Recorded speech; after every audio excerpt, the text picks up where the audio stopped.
નમસ્કાર મિત્રો, આજના એપિસોડમાં આપણે વાત કરવા જઈ રહ્યા છે ધોરણ 10 ગણિતની પ્રકરણ નંબર 1 વાસ્તવિક સંખ્યાઓ ભાગ 6. મિત્રો, અત્યાર સુધીના ભાગોની અંદર આપણે જુદા જુદા પ્રકારની વાસ્તવિક સંખ્યાઓની ચર્ચા કરી ગયા છે, બરાબર ને મિત્રો?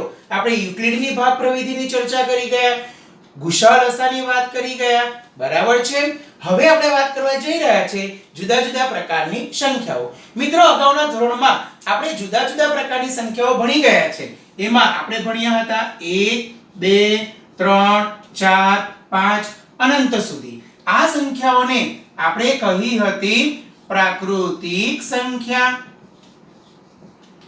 હવે આ જે પ્રાકૃતિક સંખ્યા છે એમાં જો આપણે 0 ઉમેરીએ તો આપણને મળે 0 1 2 3 4 5 અનંત સુધી. એને આપણે કહીશું પૂર્ણ સંખ્યા. હવે મિત્રો, આ જે પૂર્ણ સંખ્યા છે એમાં આપણે ઋણ પૂર્ણાંક ઉમેરીએ. પૂર્ણ સંખ્યા છે આપણી પાસે 0 1 2 3 4 અનંત સુધી. એમાં ઋણ પૂર્ણાંક ઉમેરીએ ઋણ 1 ઋણ 2 ઋણ 3 અનંત સુધી. તો આ સંખ્યાઓને આપણે કહીશું પૂર્ણાંક સંખ્યા. બરાબર મિત્રો? હવે આ પૂર્ણાંક સંખ્યાઓમાં માત્ર પૂર્ણાંકો છે, અપૂર્ણાંકો નથી. 2/3, 5/2, 1.5, -1.4 આ બધા અપૂર્ણાંકો નથી. હવે આ પૂર્ણાંક સંખ્યામાં જો અપૂર્ણાંક સંખ્યા ઉમેરીએ તો આપણને જે મળે એને આપણે કહીશું સમમેય સંખ્યા. બરાબર મિત્રો? તો સમમેય સંખ્યાઓ આપણી પાસે કઈ કઈ મળે? કોનો કોનો સમાવેશ થાય? તો એમાં સમાવેશ થશે બધી જ પૂર્ણાંક સંખ્યા અને બધી જ અપૂર્ણાંક સંખ્યા. એટલે પૂર્ણાંક અને અપૂર્ણાંક બંનેનો સમાવેશ સમમેય સંખ્યામાં કરવામાં આવે છે. બરાબર મિત્રો? એટલે સમમેય સંખ્યાની અંદર 2 આવે, 3 આવે, 0 આવે, -1, -5, 1/2, 2/7, 3/4, -1/2, -5/7 આવા ઘણા બધા પૂર્ણાંકો અને અપૂર્ણાંકોનો સમાવેશ સમમેય સંખ્યામાં થાય. મિત્રો, 9મા ધોરણમાં આપણે શીખીને આવ્યા છે કે પ્રત્યેક સમમેય સંખ્યા જે છે એને અંશ અને છેદના સ્વરૂપમાં દર્શાવી શકાય. એટલે સમમેય સંખ્યા જે છે તમે a/b સ્વરૂપમાં દર્શાવી શકો છો, જ્યાં a અને b માં એક સિવાય કોઈ અવયવ સામાન્ય નથી. એટલે કે આ બંનેનો જે ગુસાઅ છે ab બરાબર 1 થાય. બરાબર? હવે અહીં a અને b કોણ છે? તો a પૂર્ણાંક સંખ્યા છે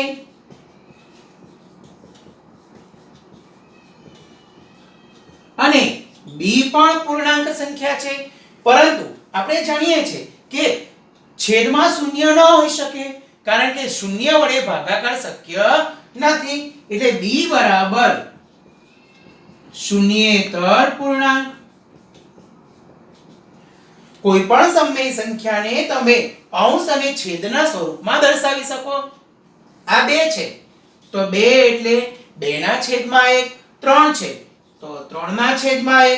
0 છે તો 0/1. -1 છે તો -1/1. -5 છે તો -5/1. બરાબર મિત્રો? તો આ રીતે સમમેય સંખ્યાને આપણે a/b સ્વરૂપમાં દર્શાવી શકીએ છીએ. એટલે હવે યાદ રાખજો, જ્યારે પણ સમમેય સંખ્યાની વાત આવે ત્યારે એનું સ્વરૂપ કયું આવે? a/b, જ્યાં a અને b નો ગુસાઅ 1 છે. એટલે કે a અને b માં એક સિવાય કોઈ અવયવ સામાન્ય નથી. બરાબર મિત્રો? હવે આ ઉપરાંત આપણે બીજી કેટલીક સંખ્યાઓ ભણ્યા હતા, જેમાં આપણે વર્ગમૂળમાં 2, વર્ગમૂળમાં 3, વર્ગમૂળમાં 5, વર્ગમૂળમાં 7, વર્ગમૂળમાં 8 આવી સંખ્યાઓનો અભ્યાસ કર્યો હતો. આવી સંખ્યાને આપણે શું નામ આપ્યું હતું? અસમમેય સંખ્યા.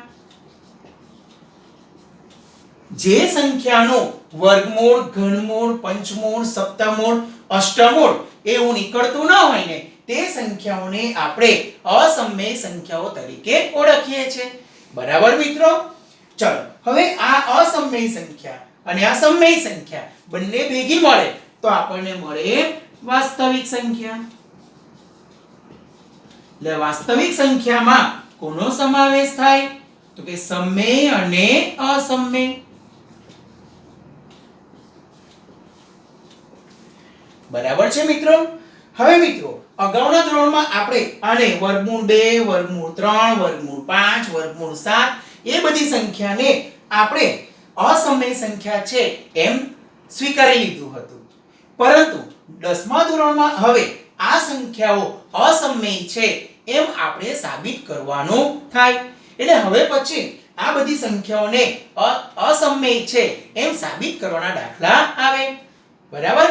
એ પહેલા બીજી કેટલીક થિયરી છે, કેટલાક અગત્યના મુદ્દાઓ છે જેની આપણે ચર્ચા કરીએ.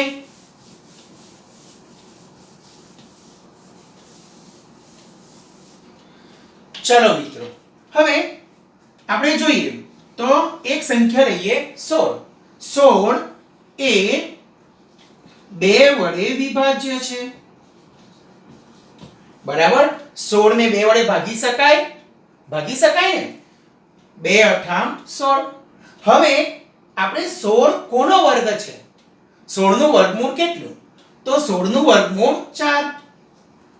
શું આ 4 2 વડે વિભાજ્ય છે ખરો? તો 4 ભાગ્યા 2 કરો તો 2 દુ 4.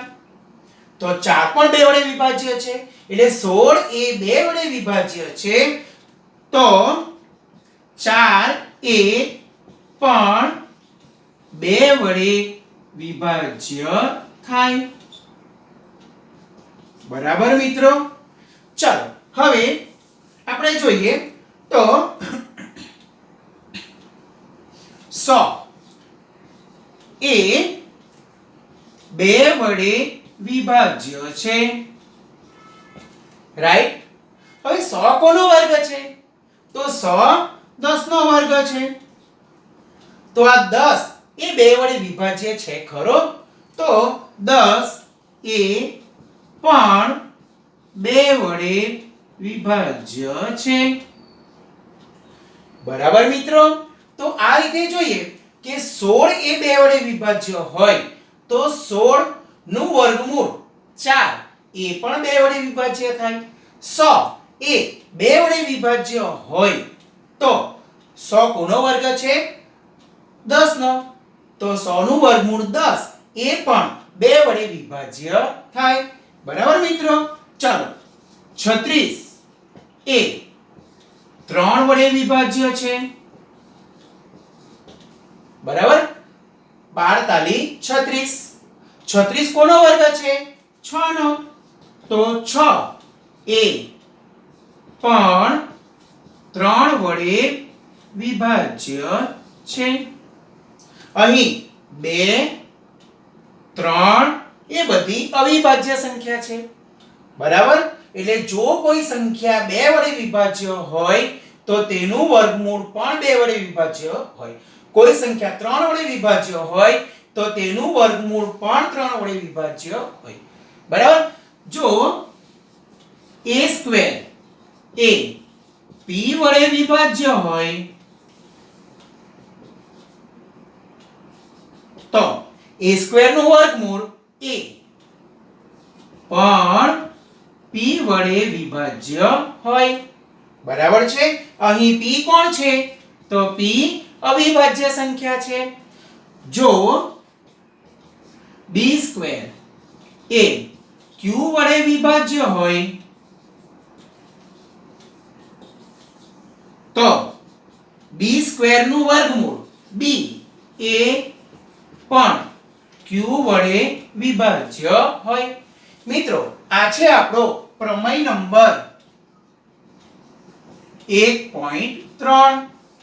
બરાબર છે મિત્રો? તો આ પ્રમેય નંબર 1.3 નું વિધાન આપણે જોઈશું. હવે મિત્રો અહીં આપણે જોયું હતું કે a² એ p વડે વિભાજ્ય હોય તો a પણ p વડે વિભાજ્ય થાય, જે આપણો પ્રમેય 1.3 છે. ધારો કે p એ એક અવિભાજ્ય સંખ્યા છે, ધન પૂર્ણાંક a માટે a² એ p વડે વિભાજ્ય હોય તો a² a નો વર્ગ છે એટલે a² નું વર્ગમૂળ a પણ p વડે વિભાજ્ય હોય. બરાબર મિત્રો, આ પ્રમેયનો ઉપયોગ અગાઉના દાખલામાં આપણે કરવાનો આવશે એટલે બરાબર એને ધ્યાન રાખજો. ચાલો હવે મિત્રો બીજી એક વાત કરીએ કે વિભાજ્ય સંખ્યા, જે સંખ્યાના બે અવયવ બે કે તેથી વધારે હોય, એક સિવાય બે કે તેથી વધારે અવયવ હોય તે સંખ્યા વિભાજ્ય છે. એક સિવાય બે કે તેથી વધારે અવયવ હોય, દાખલા તરીકે 6 તો 6 ના અવયવ કરીએ 3 * 2 * 1 એના 3 અવયવ છે. એક સિવાય બે અવયવ છે તો આ 6 જે છે એ 3 વડે અને 2 વડે વિભાજ્ય છે. આપણે 14 ની વાત કરીએ તો 2 × 7 = 14 એ 2 વડે અને 7 વડે વિભાજ્ય સંખ્યા છે. બરાબર છે. આનો અર્થ એમ થાય કે વિભાજ્ય સંખ્યા જે હોય એના એક સિવાય બીજા બે અવયવ પડે છે. બરાબર છે, ક્લિયર? હવે ધારો કે એ વિભાજ્ય સંખ્યા હોય તો એ વિભાજ્ય હોય તો એના બે અવયવ શક્ય છે. ધારો કે એક અવયવ b છે અને બીજો અવયવ c છે, એટલે વિભાજ્ય સંખ્યાના બે અવયવ હોય એટલું ધ્યાન આપણે રાખીશું. બરાબર છે. ચલો મિત્રો, હવે આ પ્રમેય અને આ સિદ્ધાંતનો ઉપયોગ કરીને આપણે બીજું એક પ્રમેય 1.4 જેની સાબિતી મેળવીએ. પ્રમેય 1.4 નું વિધાન પૂછાશે કે સાબિત કરો કે વર્ગમૂળમાં 2 અસમમેય છે. બરાબર, અત્યાર સુધી વર્ગમૂળમાં 2 ને આપણે સમમેય અસમમેય તરીકે સ્વીકારી લીધું હતું. હવે આપણે સાબિત કરીએ કે આ વર્ગમૂળમાં 2 અસમમેય છે. મિત્રો, આને આપણે સાબિત કરવા માટે સીધી રીતે સાબિત થશે નહીં, તો આપણું જે સાબિત કરવાનું વિધાન છે એનાથી ઉલટું વિધાન ધારી લઈએ.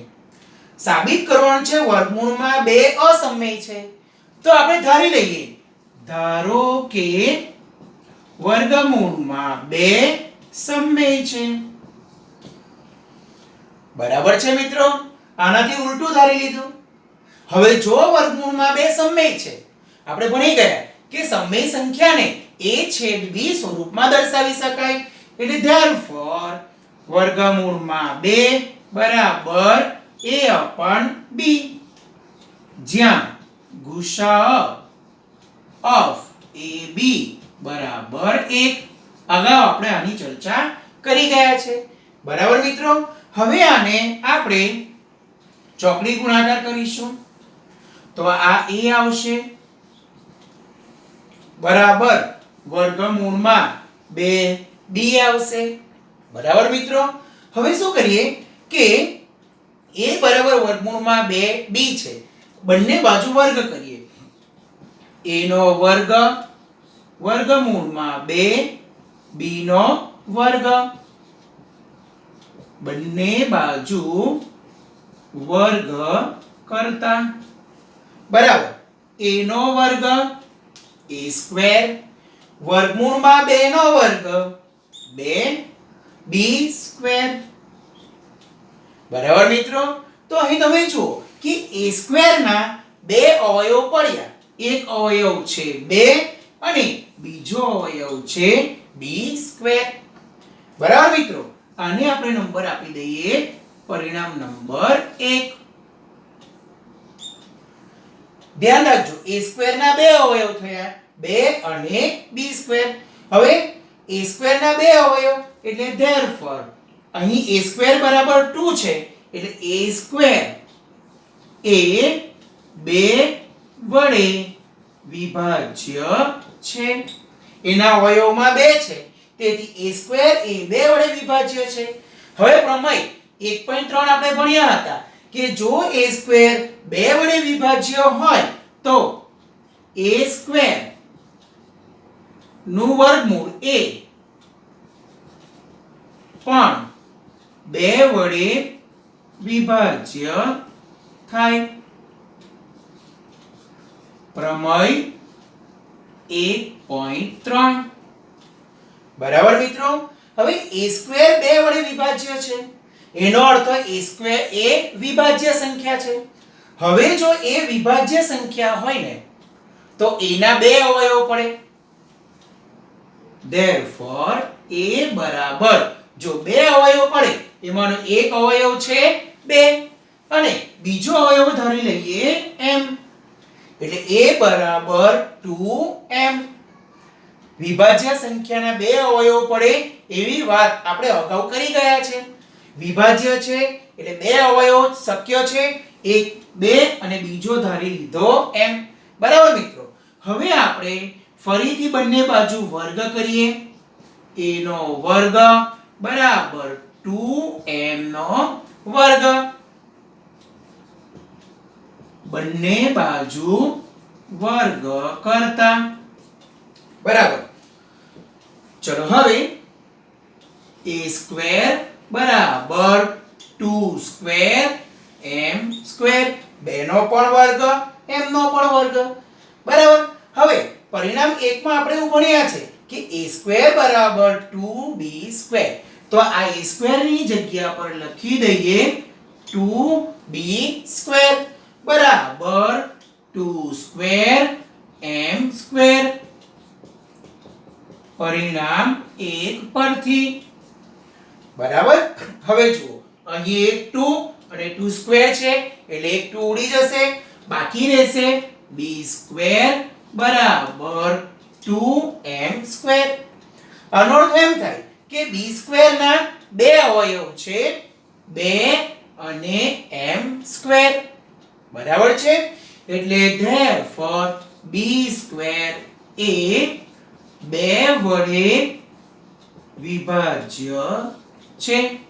જો b સ્ક્વેર 2 વડે વિભાજ્ય હોય તો પ્રમેય 1.3 પ્રમાણે b એ 2 વડે વિભાજ્ય છે. પ્રમેય 1.3. બરાબર મિત્રો. હવે અહીં જુઓ, અહીં આપણે એમ લખ્યું હતું કે a સ્ક્વેર એ a 2 વડે વિભાજ્ય છે, b પણ 2 વડે વિભાજ્ય છે. એનો અર્થ કે a અને b બંનેમાં 2 સામાન્ય અવયવ છે. બરાબર. આને નંબર આપી દઈએ પરિણામ નંબર 2 અને આને નંબર આપીએ પરિણામ 3. તો પરિણામ 2 અને 3 પરથી આમાં પણ 2 સામાન્ય છે, આમાં પણ 2 સામાન્ય છે. તો પરિણામ 1 અને 2 પરથી ગુસાઅ ઓફ AB બરાબર 2 થાય. બંનેમાં 2 સામાન્ય અવયવ હોવાથી બંનેનો ગુસાઅ કેટલો થશે? 2 થશે. બરાબર મિત્રો. પરંતુ આપણી જે ધારણા હતી ત્યાં ગુસાઅ કેટલો છે બંનેનો? 1 છે. જેથી આપણો જવાબ તો આવ્યો ગુસાઅ 2 છે. વિપરીત પરિણામ મળ્યા. વિપરીત પરિણામ મળ્યા એનો અર્થ કે આપણે જે ધારણા કરેલી હતી એ ધારણા ખોટી છે. આપણે શું ધારણા કરી હતી? વર્ગમૂળમાં 2 સમમેય છે, એ ખોટી છે. તો સાચું શું છે? વર્ગમૂળમાં 2 અસમમેય છે. બરાબર. પરંતુ ગુસાઅ ઓફ AB બરાબર 1. બરાબર. જે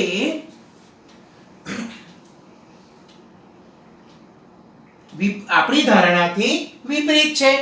બરાબર છે. માટે આપણી ધારણા ખોટી છે.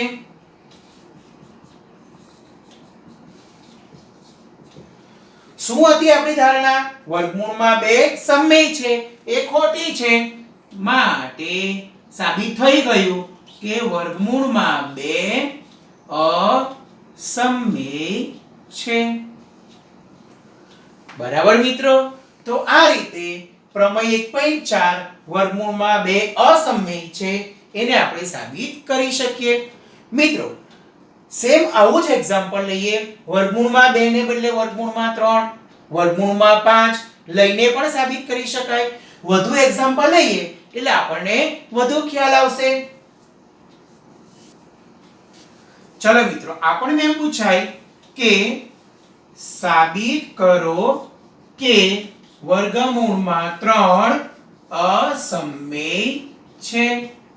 બરાબર મિત્રો, તો ચાલો જે સાબિત કરવાનું છે એનાથી ઉલટું ધારી લઈએ.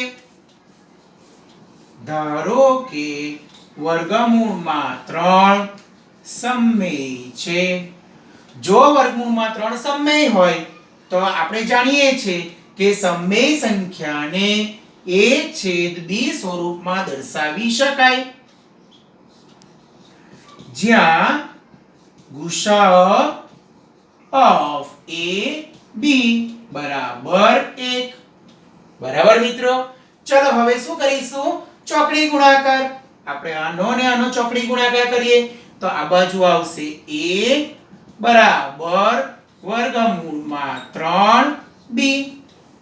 બરાબર મિત્રો, હવે બંને બાજુ વર્ગ કરી નાખીએ. a નો વર્ગ બરાબર વર્ગમૂળમાં 3b નો સ્ક્વેર.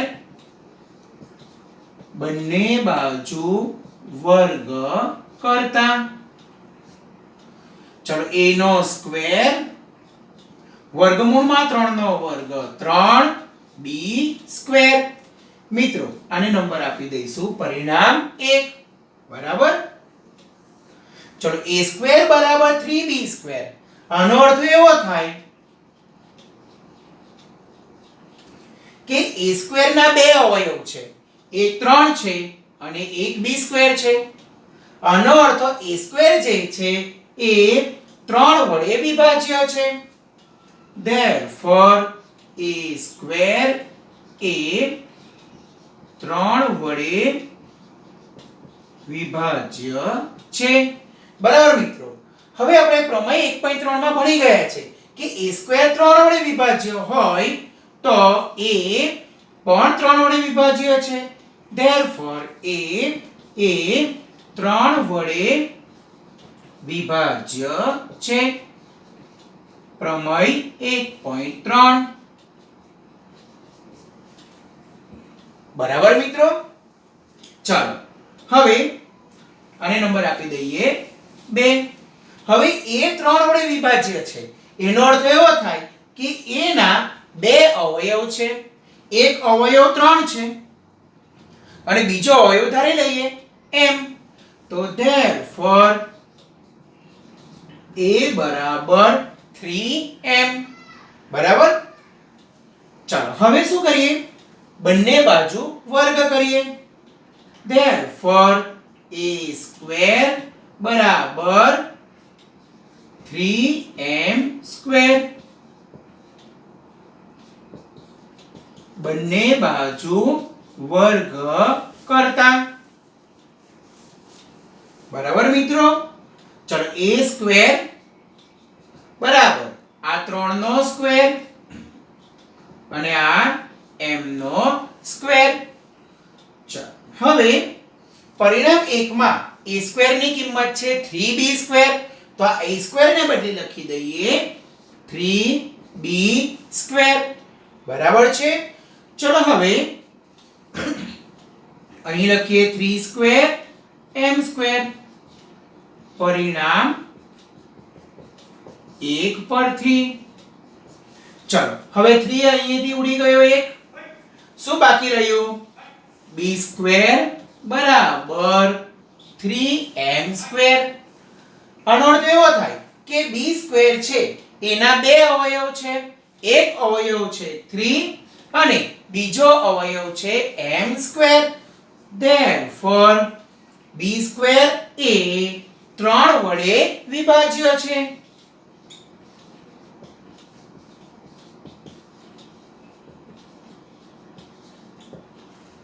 બરાબર. હવે પ્રમેય 1.3 માં ભણી ગયા કે b² એ 3 વડે વિભાજ્ય હોય તો b એ 3 વડે વિભાજ્ય છે. પ્રમેય 1.3. બરાબર મિત્રો. હવે b એ 3 વડે વિભાજ્ય છે આને નંબર આપી દઈશું 3. મિત્રો પરિણામ 2 માં જોયું કે a 3 વડે વિભાજ્ય છે, આમાં જોયું કે b 3 વડે વિભાજ્ય છે. એનો અર્થ a અને b બંને 3 વડે વિભાજ્ય છે એટલે બંનેનો ગુસાઅ કેટલો આવશે 3. એટલે પરિણામ 2 અને 3 પરથી ગુસાઅ of AB બરાબર 3. પરંતુ મિત્રો આપણે જ્યાં ધારેલું હતું ત્યાં ગુસાઅ કેટલો છે 1 છે. બરાબર. પરંતુ ગુસાઅ of AB બરાબર 1. પરિણામે આપણો જે જવાબ આવ્યો તે વિપરીત થયો. આ બંને અલગ અલગ થયા. એનો અર્થ કે આપણી ધારણા ખોટી છે. therefore આપણી ધારણા ખોટી છે. બરાબર મિત્રો. હવે જો આપણી ધારણા ખોટી છે, કઈ ધારણા છે? ધારો કે વર્ગમૂળમાં 3 સમમેય છે એ ખોટું છે તો therefore વર્ગમૂળમાં 3 અસમમેય છે. બરાબર મિત્રો. સમજ પડી ગઈ? ઓકે. હજુ એક ઉદાહરણ લઈએ. સાબિત કરો કે વર્ગમૂળમાં 5 અસમમેય છે. બરાબર મિત્રો. તો ધારી લઈએ. ધારો કે વર્ગમૂળમાં 5 સમમેય છે. હવે જો વર્ગમૂળમાં 5 સમમેય હોય તો વર્ગમૂળમાં 5 બરાબર a ના છેદમાં b જ્યાં ગુસાઅ of AB બરાબર 1. ચલો હવે ચોકડી ગુણાકાર કરીએ તો a બરાબર વર્ગમૂળમાં 5b. હવે બંને બાજુ વર્ગ કરીએ. 2a નો વર્ગ વર્ગમૂળમાં 5 b નો વર્ગ. બંને બાજુ વર્ગ કરતા ચાલો હવે a નો વર્ગ વર્ગમૂળમાં 5 નો વર્ગ 5b સ્ક્વેર. નંબર આપી દઈએ 1. હવે મિત્રો a² બરાબર 5b સ્ક્વેર એટલે a² ના બે અવયવ 5 અને b સ્ક્વેર. એનો અર્થ a² 5 વડે વિભાજ્ય છે. therefore a² એ 5 વડે વિભાજ્ય છે. પ્રમેય 1.3 પ્રમાણે a² નો વર્ગમૂળ એ 5 વડે વિભાજ્ય છે. પ્રમેય 1.3 અને નંબર આપી દઈએ 2. હવે a² 5 વડે વિભાજ્ય છે એનો અર્થ a ના બે અવયવ છે. એક અવયવ 5 છે અને બીજો અવયવ m છે. ફરી પાછા બંને બાજુ વર્ગ કરીએ તો a નો વર્ગ બરાબર 5m નો વર્ગ. બંને બાજુ વર્ગ કરતા therefore a² બરાબર 5 નો વર્ગ m નો વર્ગ. બરાબર. હવે a² ની કિંમત પરિણામ 1 માંથી મૂકીએ તો 5b² બરાબર 5 નો વર્ગ m નો વર્ગ. પરિણામ 1 પરથી ચલો અહીંથી 5 ઉડી જશે. શું બાકી રહેશે? b² બરાબર 5m². therefore b² ના બે અવયવ થયા 5 અને m². therefore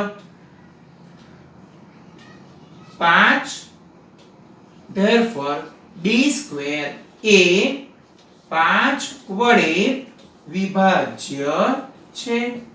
પ્રમેય 1.3 પ્રમાણે b એ 5 વડે વિભાજ્ય છે. ઓકે મિત્રો, એનો અર્થ આને નંબર આપી દઈએ 3. પરિણામ 2 માં જોઈએ તો a 5 વડે વિભાજ્ય છે, 3 માં b 5 વડે વિભાજ્ય છે, એટલે a અને b નો ગુસાઅ કેટલો આવે? 5 આવે. એટલે પરિણામ 2 અને 3 પરથી ગુસાઅ ઓફ ab બરાબર 5. પરંતુ આપણી ધારણા કરેલી ત્યાં ગુસાઅ કેટલો છે? 1 છે. પરંતુ ગુસાઅ ઓફ ab બરાબર 1. આપણો જવાબ 1 કરતા ઉલટો આવ્યો, 5 આવ્યો, જેથી આપણી ધારણા ખોટી છે. માટે આપણી ધારણા ખોટી છે. શું હતી ધારણા? વર્ગમૂળમાં 5 સમમેય છે, એ ખોટી છે. તો વર્ગમૂળમાં 5 અસમમેય છે. બરાબર મિત્રો? તો આ રીતના દાખલા પરીક્ષામાં પૂછી શકાય. વર્ગમૂળમાં 5 ને બદલે વર્ગમૂળમાં 7 મૂકી શકાય. બરાબર? વર્ગમૂળમાં 10, વર્ગમૂળમાં 11, વર્ગમૂળમાં 13 મૂકીને પણ આપણે દાખલો ગણી શકીએ. બરાબર ને મિત્રો? તો તમે અહીં જાતે પ્રયત્ન કરજો. વર્ગમૂળમાં 7 લઈને અને વર્ગમૂળમાં 11 લઈને આ બંનેને અસમમેય સંખ્યા સાબિત કરવાની છે. બરાબર મિત્રો? હવે અસમમેય સંખ્યા સાબિત કરવામાં બીજા કેટલાક દાખલા પણ આપણને પરીક્ષામાં પૂછાય છે. જેમાં આપણે જોઈએ તો એવું પૂછાય છે કે સાબિત કરો કે 2 વર્ગમૂળમાં 3 અસમમેય છે. બરાબર? આવું સાબિત કરવાનું પૂછાય. એમાં પણ આપણે વિપરીત ધારી શકીએ કે ધારો કે 2 વર્ગમૂળમાં 3 સમમેય છે. હવે જો આ સમમેય હોય તો આપણે એને a છેદ b સ્વરૂપ ધારી શકીએ. therefore 2 વર્ગમૂળમાં 3 બરાબર a upon b સમમેય છે. બરાબર? હવે આપણે આને છૂટું પાડીએ તો 2 ને આમ લઈ જઈએ. શું થશે? વર્ગમૂળમાં 3 બરાબર a ના છેદમાં 2b સમમેય છે. પરંતુ મિત્રો હમણાં જ આપણે સાબિત કરી ગયા કે વર્ગમૂળમાં 3 અસમમેય છે. બરાબર? સમતાનો નિયમ છે કે જો બે સંખ્યા સમાન હોય, જો આ સમમેય હોય તો આ પણ સમમેય જ થાય. એટલે આના પ્રમાણે જોઈએ તો વર્ગમૂળમાં 2 શું થશે? સમમેય થશે. પરંતુ આપણે સાબિત કરી ગયા કે વર્ગમૂળમાં 3 તો અસમમેય છે. એટલે પરંતુ વર્ગમૂળમાં 3 અસમમેય છે. બરાબર? આપણે લીધું કે વર્ગમૂળમાં 3 સમમેય છે, પણ આપણે જાણીએ છીએ કે વર્ગમૂળમાં 3 તો અસમમેય છે. આનો અર્થ આપણું પરિણામ વિપરીત આવ્યું. વિપરીત પરિણામ આવે તો આપણે જે ધારણા કરેલી હોય તે ખોટી છે. માટે આપણી ધારણા ખોટી છે. શું ધારણા હતી? 2 વર્ગમૂળમાં 3 સમમેય છે, એ ખોટી છે. એટલે therefore 2 વર્ગમૂળમાં 3 અસમમેય છે. બરાબર મિત્રો? સમજ પડી ગઈ? હવે બીજો એક દાખલો જોઈએ. સાબિત કરો કે 2 વત્તા વર્ગમૂળમાં 3 અસમમેય છે. અહીં 2 વર્ગમૂળમાં 3 હતો, અહીં 2 વત્તા વર્ગમૂળમાં 3 છે. એ પણ એકદમ સરળ છે. સાબિત કરવાનું છે અસમમેય છે. એનાથી ઊંધું ધારી લઈએ. ધારો કે 2 વત્તા વર્ગમૂળમાં 3 સમમેય છે. હવે જો સમમેય હોય તો a છેદ b લખી શકાય. એટલે therefore 2 વત્તા વર્ગમૂળમાં 3 બરાબર a ના છેદમાં b બરાબર સમમેય છે. મિત્રો આ પ્રકારના કોઈ પણ દાખલામાં અસમય સંખ્યાને આપણે અલગ કરવાની. એની સાથે કોણ છે? 2 છે. તો 2 ને આમ લઈ જાઓ તો therefore વર્ગમૂળમાં 3 બરાબર a/b -2. હવે આને સાદુરૂપ આપીએ તો અહીં 1 આવે એટલે લસા લેવો પડે. કેટલો લસા આવશે? b. બરાબર. અહીં b એકા b, 1 ને b સાથે ગુણીએ તો b આવે. નીચે લખેલી સંખ્યા ઉપર ગુણીએ તો a ગુણ્યા a, 2 ગુણ્યા b, 2b. સમમેય છે. બરાબર. એનો અર્થ આ સમમેય છે એટલે આ પણ સમમેય છે. બરાબર. પરંતુ આપણે હમણાં સાબિત કરી ગયા હતા કે વર્ગમૂળમાં 3 અસમમેય છે. પરંતુ વર્ગમૂળમાં 3 અસમમેય છે માટે આપણી ધારણા ખોટી છે.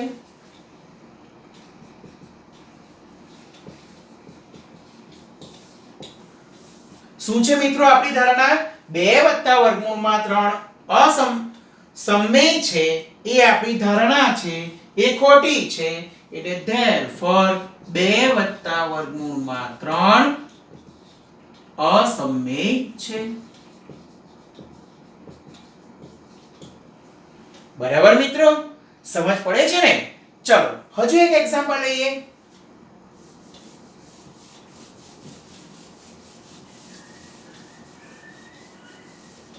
સાબિત કરો કે 5 + 3 વર્ગમૂળમાં 2 અસમમેય છે. બરાબર મિત્રો. હવે બધામાં સેમ જ જે સાબિત કરવાનું છે એનાથી ઊંધું ધારી લઈએ કે ધારો કે 5 + 3 વર્ગમૂળમાં 2 સમમેય છે. therefore 5 + 3 વર્ગમૂળમાં 2 બરાબર a/b સમમેય છે. therefore આપણે અહીંથી કોને છૂટા પાડવા પડે? વર્ગમૂળમાં 2 ને. પહેલા આપણે 5 ને આમ લઈ જઈએ. 3 વર્ગમૂળમાં 2 બરાબર a/b -5. આપણે એને સાદુરૂપ આપી દઈએ તો સમમેય છે. 3 વર્ગમૂળમાં 2, b અને 1 નો લસા b, b ને 1 સાથે ગુણીએ, 1 ને b સાથે તો a -5 ગુણ્યા b 5b. હવે આ 3 ને આમ લઈ જઈએ. આ સમમેય છે. આ તો લખવાનું જ. ચલો હવે વર્ગમૂળમાં 2 બરાબર a -5b. આ 3 છેદમાં જશે.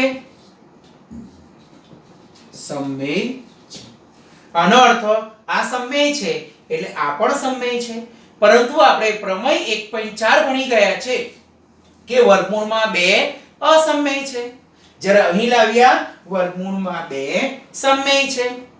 એટલે આપણી ધારણા ખોટી છે. પરંતુ વર્ગમૂળમાં 2 અસમમેય છે માટે આપણી ધારણા ખોટી છે. શું છે ધારણા? કે 5 + વર્ગમૂળમાં 2 સમમેય છે એ ખોટી છે. therefore 5 + 3 વર્ગમૂળમાં 2 અસમમેય છે. બરાબર છે મિત્રો? તો મિત્રો આ જ રીતે પાઠ્યપુસ્તકમાં સ્વાધ્યાય 1.4 આપેલ છે. સ્વાધ્યાય 1.4 ની અંદર બધા જ આ પ્રકારના દાખલા છે જેને તમારે અસમમેય છે એમ સાબિત કરવાનું છે. તો મિત્રો આ બધી સમજ પછી તમે સ્વાધ્યાય 1.4 ના દાખલા જાતે કરી શકશો. બરાબર મિત્રો? આશા રાખું છું કે તમને આમાં સમજ પડી ગઈ હશે. હવે પછી મિત્રો આવતા એપિસોડમાં ફરી મળીશું. ત્યાં સુધી બધાને મારા જય શ્રી કૃષ્ણ.